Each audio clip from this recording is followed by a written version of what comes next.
நண்பர்களே வணக்கம். யூடியூப் எப்படி இருக்குது? யூடியூப் ஒரே பரபரப்பாக இருக்குது. Okay, right. இப்போ போன வெள்ளிக்கிழமை சிக்கா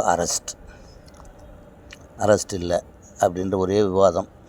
கடைசியில் பார்த்திங்கன்னா சிக்கா போலீஸ் பிடிச்சிட்டு போயிட்டு ஜட்ஜி முன்னாடி நிறுத்தி அவங்களுடைய வாதத்தை கேட்டு இதை பண்ணியிருக்காங்க. அதில் போலீஸ் போடுற செக்ஷன் இருக்கும். பெயிலபிள் வாரண்ட், நான் பெயிலபிள் வாரண்ட்டுன்னு இருக்கும்.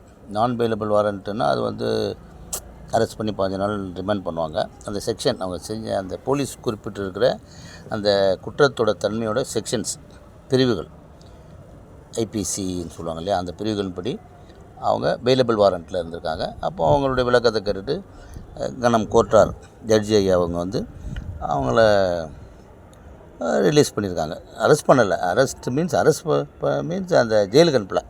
அதான். அப்புறம் கேஸ் இருக்கும் அந்த கோர்ட்டில். அந்த கிரிமினல் நம்பர்லாம் போட்டு, கேஸ் நம்பர்லாம் போட்டு அது கேஸ் இருக்கும். அதை அவங்க பார்த்துக்குவாங்க. ரைட். அந்த நேரத்தில் இதில் அவர் சிக்கா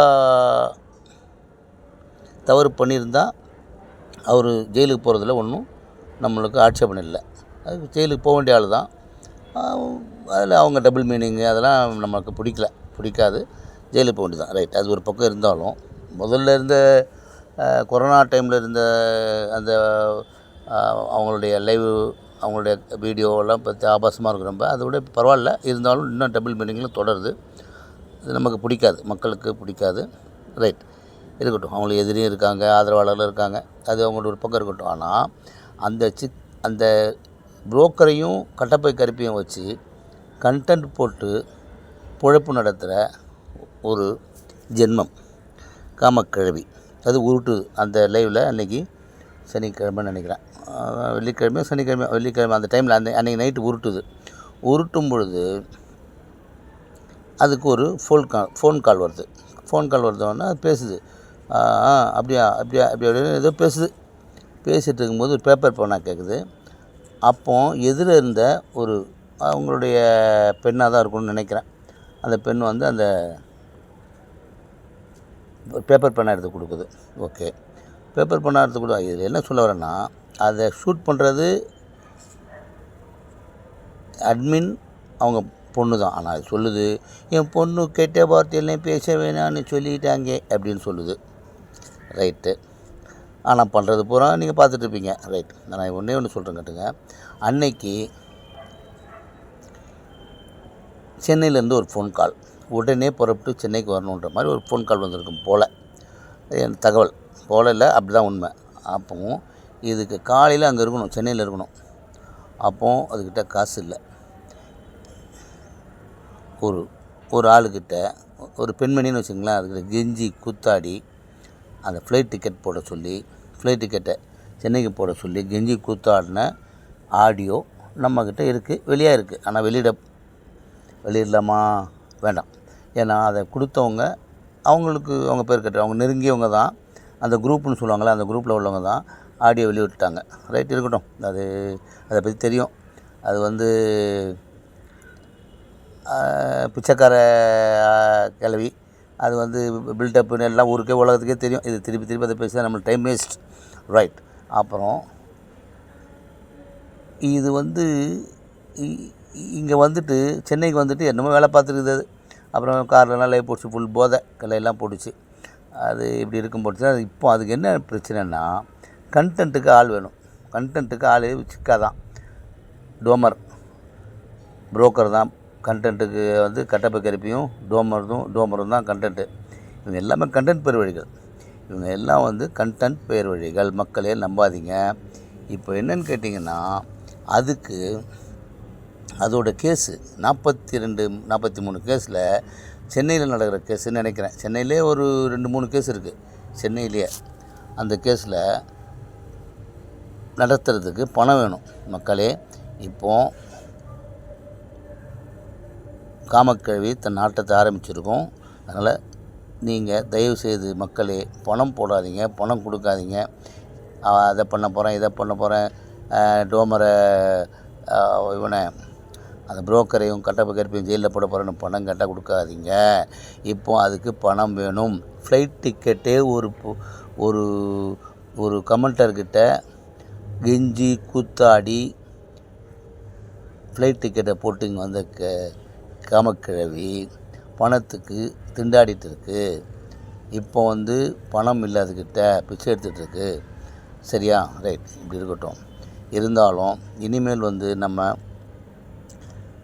இந்த காமக்கிழவியை பற்றி பேசுகிறதில்ல. ஏன்னு கேட்டிங்கன்னா, இப்போது எல்லா சேனல்ஸும் காமக்கிழவியை அறுத்து கிழிக்குது. நம்ம சொன்ன விஷயங்களை விட அது கூட பயணித்தவங்க தானே அவங்க எல்லாருமே. இப்போ எதிராக இருக்கிறவங்க பூரா யாரான்னு சொல்லிட்டிங்கன்னா, இந்த கோயம்புத்தூர் ஈஸ்வரி சகோதரி, மலேசியா ஷான் கிராஃப்ட் சகோதரி, அப்புறம் சென்னையில் ஒரு தீபா, அது மன்னார்குடி பொண்ணு அப்படின்ற ஒரு சேனல் சகோதரி, அப்புறம் இன்னும் யார் இருக்காங்க, இன்னும் நிறைய பேர் இருக்காங்க. இது இவங்கள முக்கியமாக. அப்புறம் இவன் இன்னொரு பையன் ஒருத்தர் இருக்கான். இவன் பேர் என்ன, ஒரு சகோதரர், அவன் பேர் என்ன, இவன் ரகுமான். இவங்கெல்லாம் கூட பயணித்தவங்க. அவங்கெல்லாம் ரகுமான் பயணித்தாரா என்னென்னு தெரியல. ஆனால் இவங்கெல்லாம் கூட பயணித்தவங்க. அதோட தில்லாலங்கடி வேலை, அது என்னென்ன பண்ணணும், எது பண்ணணும். இப்போ இந்த ஒரு பெண் தற்கொலை முயற்சியில் ஒரு பெண் இருக்கும்போது கூட ஒரு குரூப்பில் இருந்து ஒரு ஒரு ஆளை அனுப்பி அங்கே இருக்கிற உளவு பார்த்து அங்கே இருக்கிற ஃபோட்டோவெல்லாம் எடுத்து அனுப்பி அந்த வீடியோலாம் எடுத்து வச்சுருக்கு. சொல்லிச்சு இல்லையா? அந்த மாதிரி இவங்க எல்லாமே இப்போ அந்த ஈஸ்வரி சகோதரியோட சொல்லியிருப்பாங்க ஒரு இடத்துல, நான் கோயம்புத்தூரில் ஒரு குழந்தைக்கு மண்டையில் தலையில் ஏதோ எலும்பு எக்ஸ்ட்ரா போன் வளர்ந்துருச்சு, அதுக்காக நான் போனேன். அங்கே போயிட்டு அந்த அந்த என்னது அந்த ஃபண்டு அந்த பணம் கொடுத்தேன். அந்த பணத்தை கொடுத்துட்டு கலெக்ஷன் பண்ண அமௌண்ட்டை கொடுக்கல, ஏமாற்றிச்சு. அதனால தான் நான் விலைக்கு வந்துட்டேன் அப்படின்னு சொல்லிச்சு இல்லையா? அந்த மாதிரி இந்த குரூப்பில் இருக்கிறவங்க அங்கே இருக்காங்க. அதுக்கு 5-6 பேர் இருக்காங்க. அவங்கள மாதிரி இவங்களும் கூட இருந்தவங்க தானே. இதோட தில்லாலங்கடி வேலை என்னென்ன பண்ணணும் எல்லாமே அவங்களுக்கு தெரியும். அதனால் அவுத்து விட்டுட்ருக்காங்க, கழுவி ஊற்றிட்டுருக்காங்க. அதனால் நமக்கு வேலை மிச்சம். யாருக்கு? கொஞ்சமாக பேசும் சேனலுக்கு வேலை மிச்சம். நம்ம ஆபாசமாகவோ பொய்யோ உருட்டோ பண்ணுறதில்ல. ஆனால் இனிமேல் உருட்டும். இது இப்போ தலைகால புரியல, அதுக்கு ஒன்றும் புரியல. ஏங்க நான் சொல்கிறேன் கேட்டுங்க, அதுக்கு தன்னோட சொந்த கேஸுங்களே பார்க்க முடியலங்க. நான் உண்மையிலே பாராட்டுறேன். இவ்வளவு தலைவலி, 42 கேஸு. ஒரு நாளைக்கு ஒரு ஊருக்கு போகணும். சென்னை போகணும், கோயம்புத்தூர், கடலூர், நாமக்கல் அப்படின்னு லைவ்லேயே ஒரு 5-6 கேஸ் இருக்குது. 42 கேஸு வாய்தாவில் இருக்குது. எதுக்குமே போகிறதில்ல. பிட்டிஷன் போட்டு வாய்தாவை போகாமல் இது பண்ணிகிட்ருக்கு. குடும்பத்தோடையும் கேஸ் இருக்குது. 42 கேஸில் இது தனியாக இல்லை, குடும்பத்தோடு இப்போ எல்லா 4 பேர் மேலும் கேஸ். அது இந்த போக்சோ கேஸ் மட்டும்தான் இது தனி கேஸு. ஸ்ரீவில்லிபுத்தூர் கேஸ் மட்டும்தான். அதனால் எப்படி தான் சமாளிதுன்னு தெரில. உண்மையிலேயே பாராட்டான விஷயம். இந்த இடையிலையும் உருட்டுது. ஆனால் அந்த ஃப்ளோ, அந்த பொய்யை அப்படியே நம்புகிற மாதிரி கண்ணா அப்படி சிரிக்கிறதும் அந்த மயக்க வார்த்தைகளை வச்சுட்டு போயிடுது. கிரேட். உண்மையிலேயே அதை ஜெயிக்கிறது ரொம்ப கஷ்டம். இருந்தாலும் முயற்சி பண்ணுறாங்க அந்த சகோதரிகள். மக்களே, நண்பர்களே, நீங்கள் கொரில்லாவை பற்றி விஷயம் தெரிஞ்சுக்கணுன்னா இந்த ஈஸ்வரி சகோதரி லைவ், ஷான் கிராஃப்ட் சகோதரி லைவ், தீபா சகோதரி லைவ், ரகுமான் அந்த பிரதர் அந்த லைவ் பாருங்கள். நமக்கு இனிமேட்டு வேலை இல்லை. நம்ம சொல்ல வேண்டிய விஷயங்களை அவங்களே புட்டு வைக்கிறாங்க. நல்லா பாருங்கள். பார்த்துட்டு நம்பாதீங்க. அவங்கள லீக்ரேட் பண்ணணுன்ற எண்ணம் கிடையாது. ஜெயிலுக்கு போயிட்டு திருந்தாமல் இன்னும் உருட்டிக்கிட்டு பணம் கலெக்ஷன் பண்ணுறதுலேயே இருக்குது இல்லையா? அதுக்காகத்தான் நம்ம குரல் கொடுக்குறோம். தவிர அது ஒரு தனிப்பட்ட வாழ்க்கை. அவங்க ஒரு திருமண மோசடியில் ஏமாற்றிருக்காங்க, 42 பேரை ஏமாற்றிருக்காங்க. அவங்களோட செயல்பாடு, அது சட்டம் இருக்குது, அரசாங்கம் இருக்குது, நீதிமன்றம் இருக்குது. சட்டம் தன் கடமையை செய்யும்னு இந்த காமக்கிழவி சொல்லணும். ஆனால் சட்டப்படி கோர்ட்டுக்கு போகாது. சரியா? அதனால் அது உள்ள நம்ம வேலையில் அது தனிப்பட்ட பிரச்சனை. இதை மாதிரி 1000 பேர் இருப்பாங்க. இது நம்ம யூடியூப்பில் இது இருக்கிறதுனால நம்மளுக்கு தெரியுது இருப்பாங்க. அது அந்த ஒரு குரூப்பு அது அப்படி தான் பண்ணோம். அவங்களாம் திருத்த முடியாது. பிறவியிலே கிரிமினல் அவங்கெல்லாம். பிறக்கும்போதே பிளட்லேயே கிரிமினல் பிளட் அதெல்லாம் மாற்றவே முடியாது. இப்போ பாருங்கள், நம்ம நியூஸ்லாம் பார்க்குறோம் இல்லையா, இந்த ரவுடிஸ்லாம் எத்தனையோ பேர் ரவுடி சொல்கிறாங்க. எத்தனை கேஸு? 22 கேஸு, 32 கேஸு, அதில் கொலை வழக்கு, கொலை முயற்சி வழக்கு, ஆள்கடத்தல் வழக்கு அப்படின்னு சொல்லுவாங்க இல்லையா. அவங்க முதல் வழக்கிலேயே ஜெயிலுக்கு போன திருந்துனாங்களா? திருந்த மாட்டாங்க. அவங்களுடைய பிளட்டு, அந்த கிரிமினல் பிளட்டு அவங்களுக்கு. அது மாதிரி காமக்கிழவைக்கும் இந்த மோசடி அப்படின்றது, ஃப்ராட் அப்படின்றது பிளட்டில் ஊறினது அவங்க குடும்பத்தில் இருக்கிறது. அதனால் அவங்கள தனிப்பட்ட வாழ்க்கைக்குள்ளே நம்ம போக வேண்டாம். அதுக்கு அரசாங்கம், கோர்ட்டு, காவல்துறை இருக்குது. ஆனால் நீங்கள் பணம் போடாதீங்க, பணம் போட்டு ஏமாறாதீங்க. நீங்கள் காமக்கிழவை பற்றி நிறைய விஷயம் தெரிஞ்சுக்கணுன்னா இந்த சேனல்களை பாருங்கள்.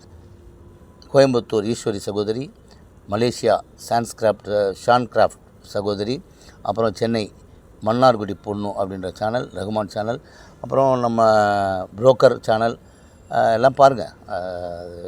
அதில் விஷயங்கள் வரும். அதனால் மக்களே, ஏமாறாதீங்க.